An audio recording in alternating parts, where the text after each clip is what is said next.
Welcome to another segment of AutoCrit's Coffee Break. My name is Bekah Brinkmeier, best-selling author and author coach here at AutoCrit. I actually have a full cup of coffee with me today as I am sitting down with Kathleen Osborne. Kathleen, welcome. Thank you. Thank you. It's good to be here. Kathleen is a member of our AutoCrit Pro community. And before we get started, Kathleen, would you like to just tell our listeners a little bit about you as an author and what you write? I am a fairly new author. I started writing in 2019. Uh, it's something I've always wanted to do, but I've written, but it was nonfiction. This is Mhm. fiction, and it's a completely different ball of wax. And I found I love science fiction. And I actually did a talk at one conference about the influence of science fiction on the world today and on movie industries and on life in general.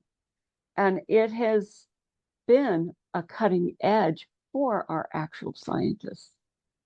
That's true. And, and some of them as young as 10 who see something that they really, really want. I was once told that it was a young boy who was 10 that watched Star Trek and saw them flip open the communicator and talk. And he says, I'm going to make that. And he did. Amazing. It's amazing. I mean, Just, we go to the stars. So, I I grew up in a rural area, and there's something. I now live in suburbia of a major metropolitan area, so I have fond memories of just I've always been a very curious person. I think that's one of the beauties of storytelling is that we get to explore our own curiosity. But one of the things that draws me, as someone who has read quite a bit of science fiction and then also science fiction romance, because I am a mhm. romance author, Oh, yeah. is when I'm laying out in the middle of, let's say, a field and I'm staring up at the sky and there's no light pollution out in the middle of nowhere. Mhm. And all you can see, I was out in the desert in Utah last summer at a national park, and we could just see and just imagine all of these possibilities in the galaxies. And just, it's very awe-inspiring. And I think being able to take that, and when I'm talking about the space aspects of things, since you mentioned Star Trek, to be able to take that and to be able to compare that with and add in our curiosities and add in these different things that we wish either society had now or these futuristic, fantastic things that we could build, and just Mhm. creating a story around that. I think it's kind of magic.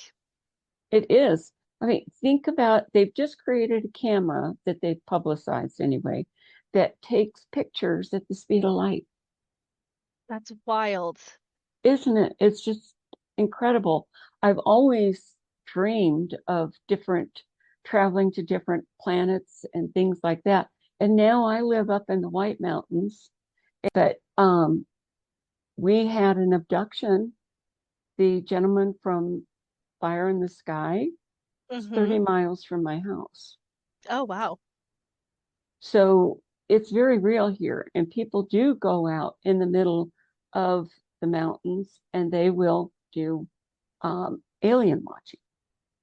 It's Oh not my bird watching, goodness. alien watching. Oh, wow. Oh my goodness. Well, it sounds like there's some material then as you're building out your stories too to be Mhm. able to talk to folks and just incorporate different themes into your books.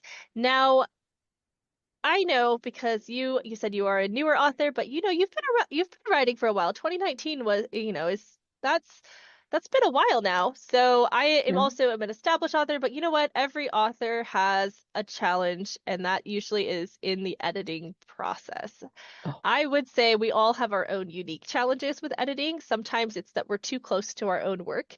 Other times it's that we don't know what we don't know. And sometimes mhm. it's just it's a slog to go through and correct things. So I would love if you would think on your own writing journey and give me maybe What's an example of a common, maybe writing or editing struggle that you used to face that you feel like you've maybe overcome now, or that you have a strategy in place now? There's a couple that come to mind. One of them is I'm a woman of a certain age. And so it's been over 50 years since I went to an English class. Hmm. So I had challenges when I wrote my first book. And I thought I had a wonderful book, but it turned out it was three books in one. So it was crap, Oops. really. And it was learning how to separate things out, learning how to understand English again, the grammar, all of Hmm. that. AutoCrit is awesome in that. I can put in my book and like I wrote a rough draft of the second parallel book to a first book in a series. It'll be Hmm. the second book. I'm working on that now.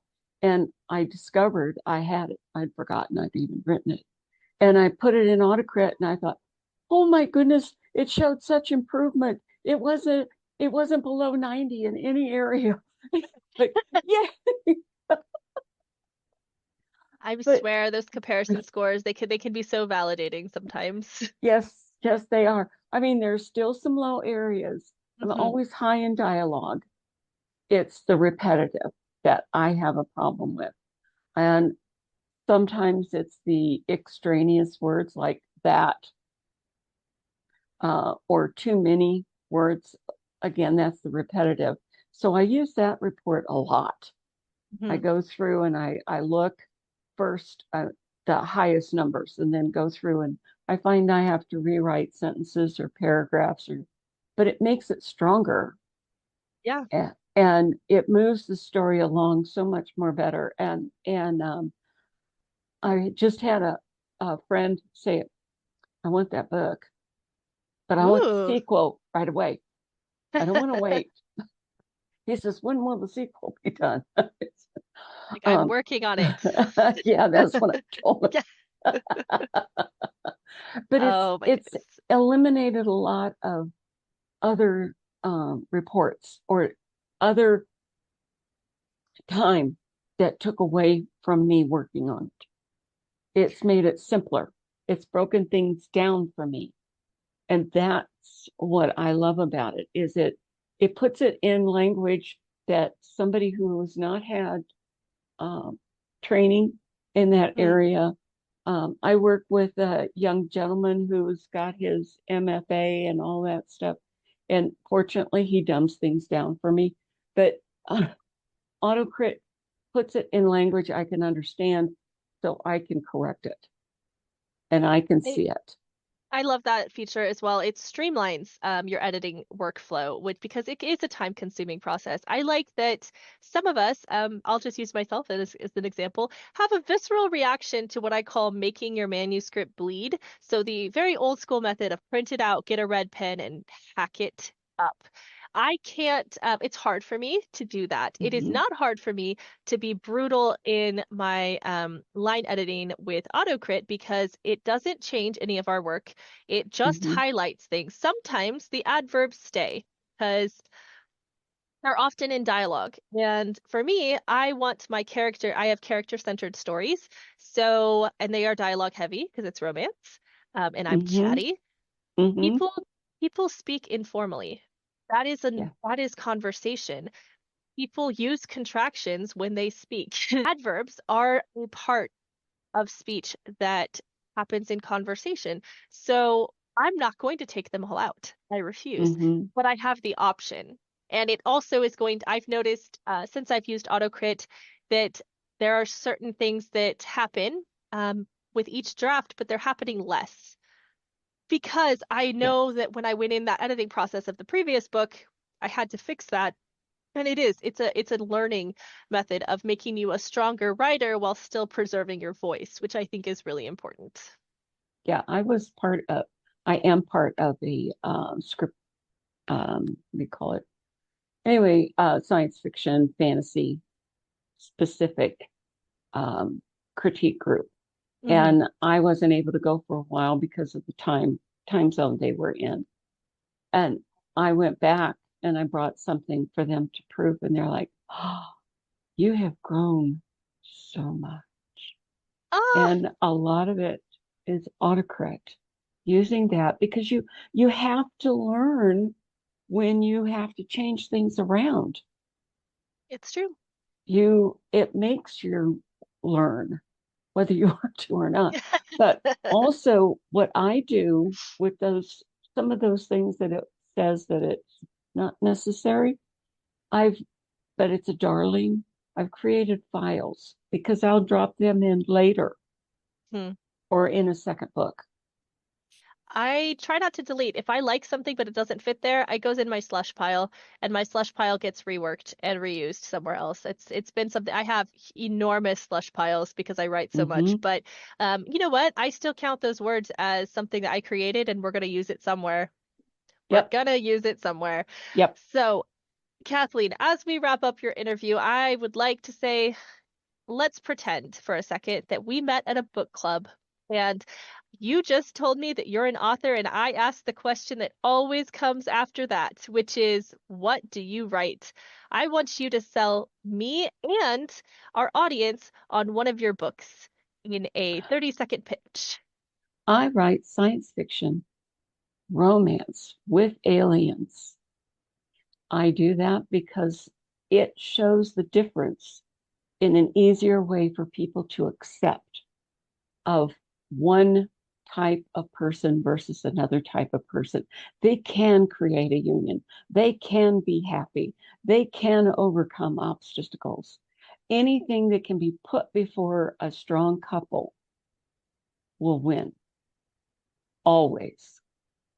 And you will always find that. I always have a happy ever after ending or a happy for now. And I also do write a little steamy. So Ooh. if you are offended at that, that's quite all right. But if you are understanding that people need healing in different ways, and that's one of the ways that healing can come to someone who's been hurt. All right. Well, that sounds fantastic. Now, where can people buy your books? You can buy them online at almost any major um, location, Amazon, Barnes and Noble. I also publish directly through Okay. asbpub.com. You'll find me on there.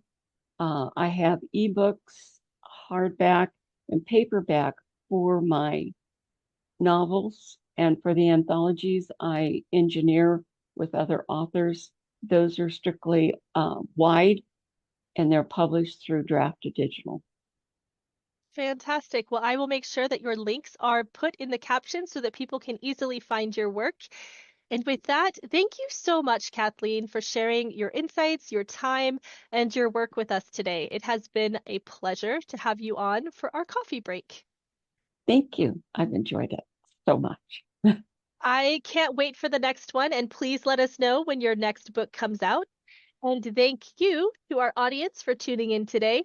Keep writing, and we'll see you next time.